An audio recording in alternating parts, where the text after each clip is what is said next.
College baseball has produced many Cinderellas just like March Madness, and in terms of those who went all the way, there was none less likely than the 2008 Fresno State Bulldogs. Just 6 games over 500 after the season, they raced through the tournament with low expectations like no other team ever had. So let's look at how Fresno State became college baseball's greatest Cinderella. Totally sports-esque. Major League. Before we begin, we have a new daily newsletter that gives you stories from the strange world of sports, along with new updates. It's completely free if you are interested, and a link will be available in the description and the comments. Fresno State's program had a history of success prior to this 2008 run, making the NCAA tournament numerous times and making the College World Series 3 times, but they could never reach the top. And leading this team was Mike Battisell, who in his first 3 years dating back to 2003, finished a combined 2 games over 500, but 2006 will bring them back atop the WAC and back into the NCAA tournament, doing the same in 2007. And going into 2008, they were projected to be right back, as they were ranked 21st in preseason polls, and many picked them to win the WAC again. But it did not start out too well. They went 2-4 in February, and after a tough start to March, where they were 21-18, they would lose that top 25 ranking. But as conference play began, they turned things around, going 13-5 in conference play through April as they broke away from the rest, a record that allowed them to still win the conference despite finishing things at 6-7, finishing the regular season at 33-27, with a conference record of 21-11. And if you aren't aware, the college baseball tournament is set up just like basketball in that if you win the conference tournament, you're automatically in.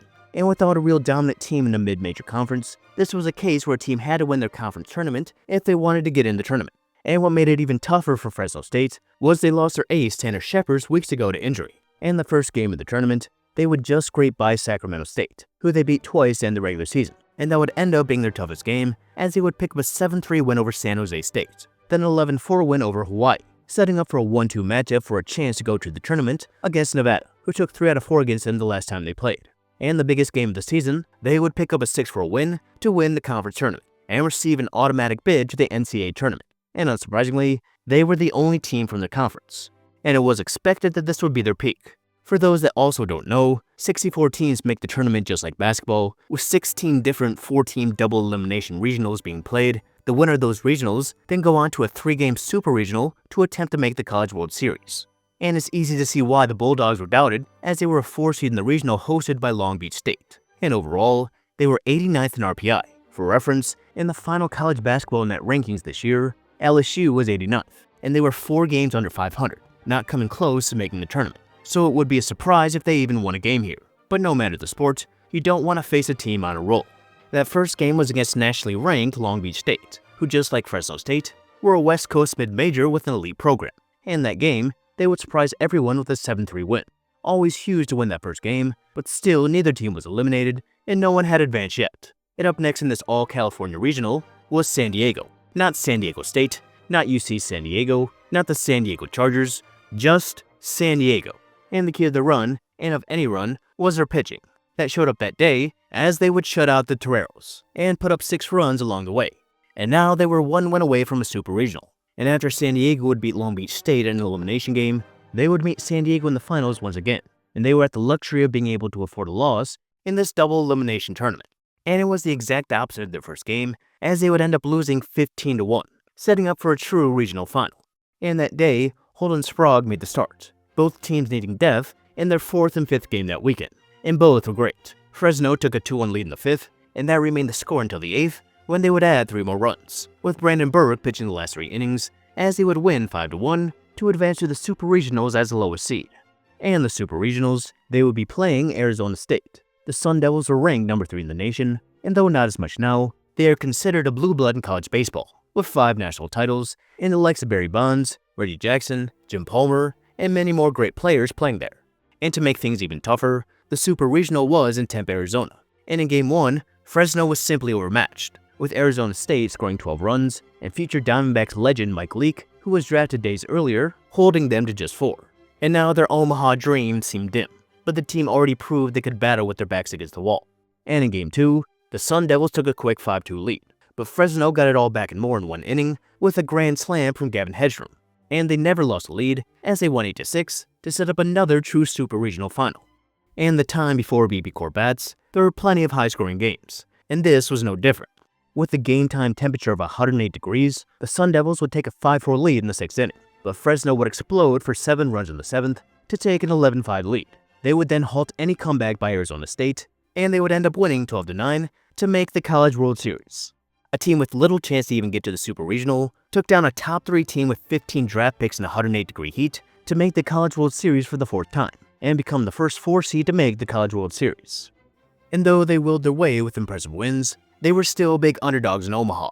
And for those who also don't know, the College World Series is basically another tournament in itself, with the 8 Super Regional winners in a double elimination tournament. And every team who made the College World Series was ranked in the top 10, except for Fresno State. And what defined the team here was the offense.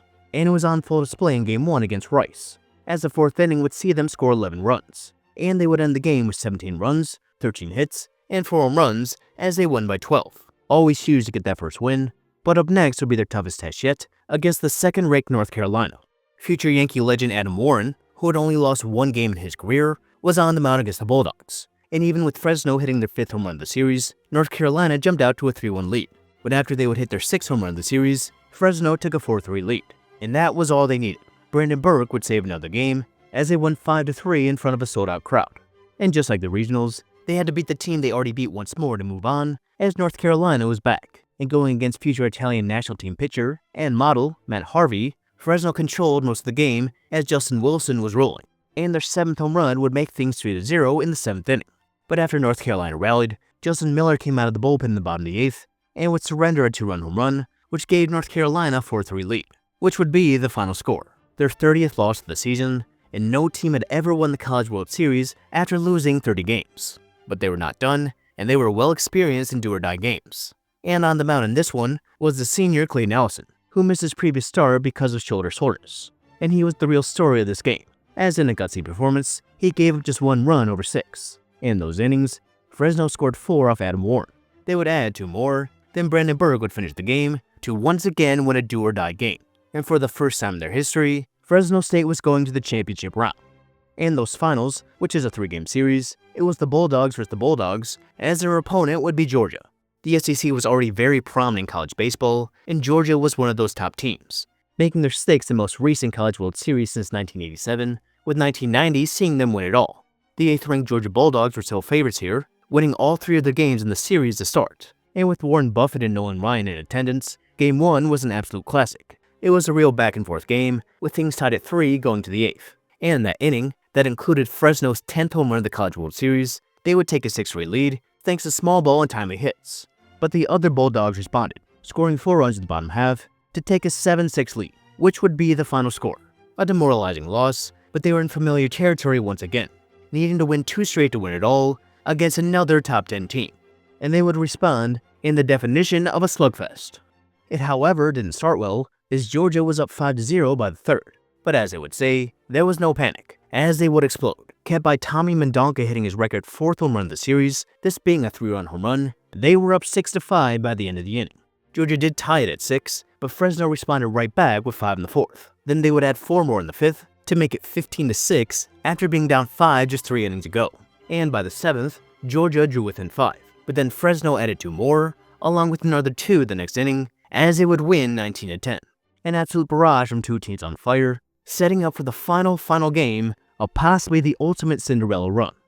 Justin Wilson was the star in the game, and he was great. But the real star was Steve Detweiler. He gave Fresno the lead in the 2nd on a 2-run home run that was just out of the reach of Matt Olson, not the one that plays in Georgia now. He then hit an RBI double in the 4th, then in the 6th, he would hit a 3-run home run, becoming the 4th player to hit 2 home runs in the championship game. Meanwhile, Wilson would throw 7 shutout innings. Georgia put up 1 in the 8th, but Brandon Burke came out to close his final game, and fittingly, the last out would be called by Detweiler. And Fresno State had done. Entering the tournament as a 4 seed, they would win 5 elimination games, 9 if you include the conference tournament, and beat 6 top 25 opponents along the way to pull off college baseball's most unlikely Cinderella run. In terms of great Cinderella runs in college baseball, another one people point at is Coastal Carolina in 2016, another mid-major who defied all the odds and won numerous elimination games against top teams to win it all. But the difference here is Coastal Carolina was a 2 seed in their region, and they were 44-15 after winning their conference tournament.